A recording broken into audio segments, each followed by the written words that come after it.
and a very warm welcome to today's episode of Sunday Sadhana, your ultimate Hindu magazine program on SABC2. Today, our lineup is an exciting one, so sit back, relax, and enjoy your time in our company. We begin by first visiting the University of KwaZulu-Natal's Durban Westville campus, where the spirit of Raksha Bandhan is shared amongst the students of the Hindu Students Association. Then, we take a peek at this past week's Varalakshmi Varadham, the day set aside for the reverence of Mother Lakshmi. And finally, we end by addressing some concerns of our viewers in our first question and answer segment.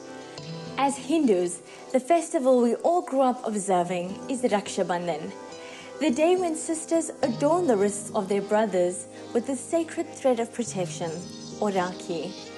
Taking this to another level are the new generation of students.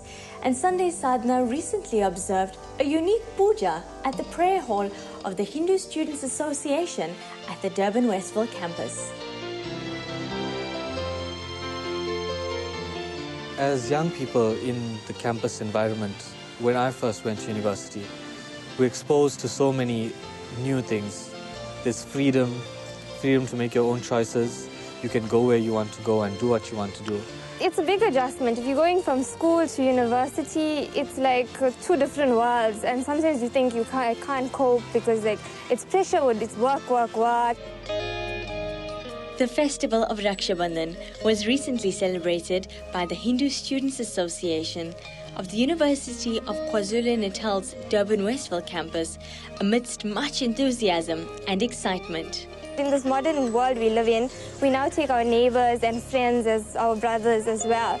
And we tie these Rakhis to show I appreciate and value you. And this bond we share is something so special.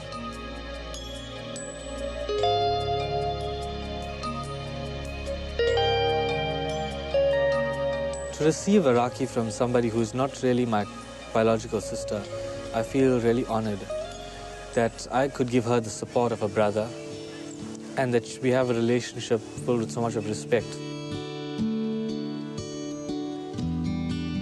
Raksha means protection in a way of worship, and Bandhan means bond. And to me, it's this unconditional love. No matter what siblings do to each other, you'll always have this relationship. I observe a fast on the day for my brother's long life, and to thank God for sending him into my life, I go to him with a camphor lit on a thari and turn it. This is done to ward off any evil eyes. And then after doing this, we go on to apply a tika, which is a dot, and it wards off all the bad vibes between us. We leave everything that we've had conflicts about behind us. And after that, I feed him a sweetmeat to sweeten his mouth so that we'll always exchange sweet words. There'll always be love between us, sweetness is there. And I then tie the sacred thread, the Rakhi, to protect him from everything. And he then gives me something.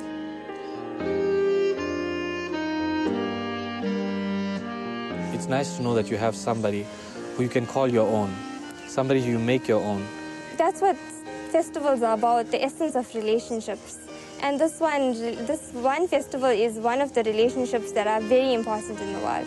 So then it makes me feel like on top of the world, not just knowing I have a brother, but knowing that I have two other people who I can call my brother.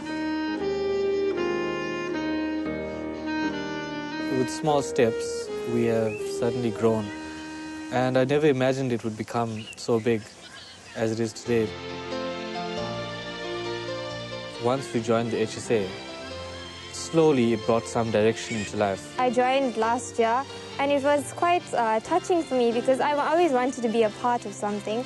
And by being a part of this, I could get myself to sing and do all things I haven't done before.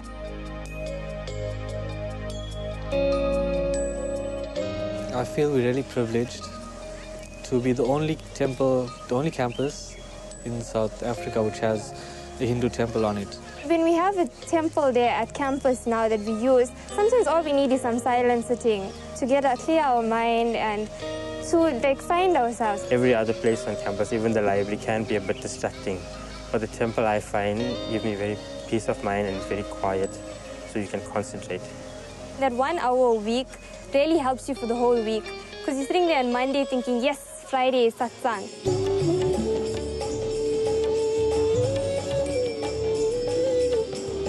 Our weekly satsang is something you make it a duty to go for.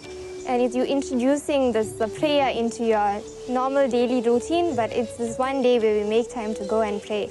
We often look for something to keep us rooted, and sometimes we find it in books, sometimes we find it from our parents. Slowly we realized how this changed people's lives. With the advice and the whole atmosphere, the spiritual atmosphere, we had noticed that people have taken a liking to it.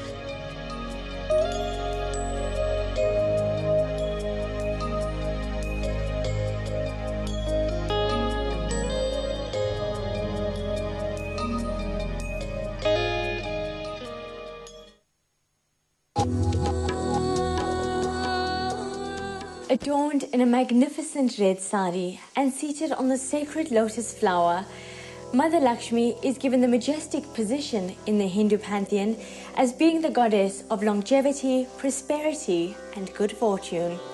Varalakshmi Varadham is that day set aside on the Hindu calendar for the worship of Goddess Lakshmi.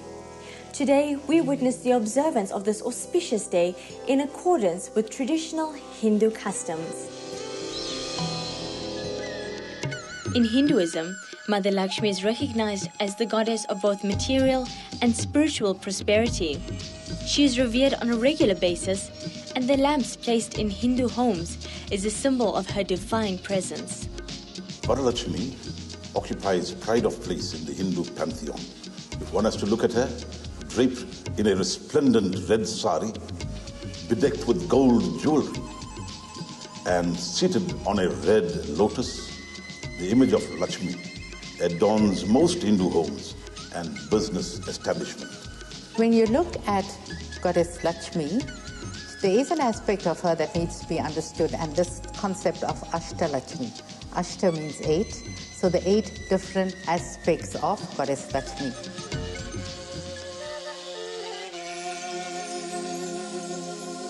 This special day, which is the first Friday before the full moon in the month of Adi, that is considered to be a very auspicious time to do the special prayer for Varalakshmi. It's called Varalakshmi Varadham. Varadham is to abstain this fast. Varalakshmi, Varam is a boon. So you pray to Goddess asking or seeking for some boon. Traditionally, it is observed very early in the morning, the prayer itself, where if the whole family, once having cleaned the whole house, the whole family will get together and draw out a column and will offer Naivedyam, which is offerings to the goddess.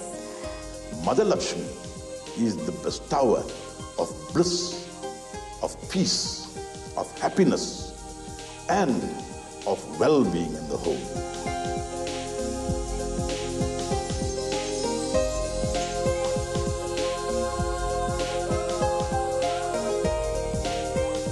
When you look at the number 9, it has a very important place in Hinduism. If you look at 9 knots, we speak about Navashakti, the 9 energies or the 9 powers. Even when we say Navagraham, the 9 energy bodies of the universe. When you look at the Japamala, it has 108 beads. 1 plus 0 plus 8 will give me 9.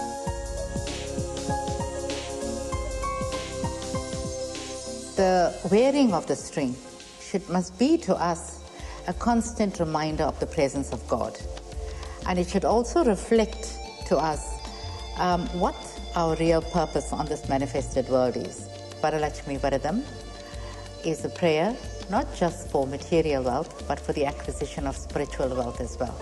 So one should reach out, use Lakshmi Puja Day, Varalakshmi Day, in order to reach out and alleviate the pain and the suffering that we find around us.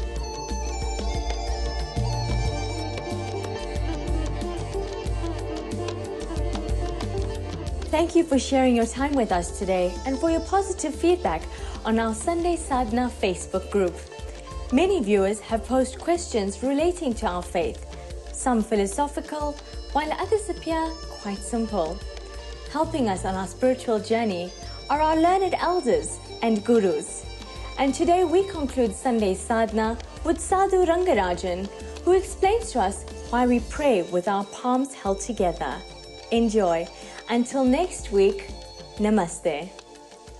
The science of yoga tells us that there are 52,000 nerves in our physical body. Those nervous systems, according to Siddha Shastra, all these nerves, they are connected to the heart, and the vibrations that are generated, they pass through the legs, the tip of the leg, and also the tip of the hand. So, usually we do Pada Puja for Mahatmas. When we do the Pada Puja, the vibrations that emanate from there, it passes, that spiritual power emanates. That's why we touch the feet of Mahatmas. And we fold the hand, the vibrations, they make a shikara. The peak of the hand is called shikara, and it manifests through that. And when I hold the hand together, it is the symbol of the Atman or the Hridaya, Hrit Ayam. So that is the symbol, and I point out that this spiritual power emanates. So Namaste means you are none other than the Supreme God, and I bow to you. Therefore, I say Namaste by holding the hand together like this.